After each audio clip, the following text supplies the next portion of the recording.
First ఏం చేయాలి అంటే చూసారు కదా, మనం ఈ వేసుకున్న అన్నిటినీ కూడా చక్కగా వేయించుకోవాలి. ఇవి చాలా బాగా వేగిపోయండి.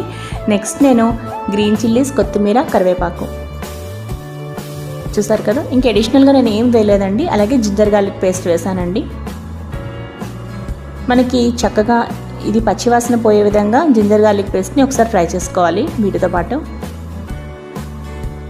అలాగే మనం తయారు చేసుకున్న టమాటో ప్యూరీ ఉంది కదండి, జీలకర్ర పొడి, గరం మసాలా, ధనియాల పొడి 1 by 1 అన్నీ నేను ఈ అమౌంట్లో వేసుకున్నానండి. ఇక్కడ కారం మాత్రం వేయట్లేదండి మీరు గమనిస్తే కనుక, ఎందుకంటే ఆ గ్రీన్ చిల్లీస్కున్న ఆ కారం సరిపోతుందండి. నేను చక్కగా వేడివేడి అన్నం వండిన తర్వాత కొంచెం సేపు ఒక బేసన్లో కానీ ఒక కంచంలో కానీ చక్కగా దాన్ని ఆరనివ్వండి ముందు.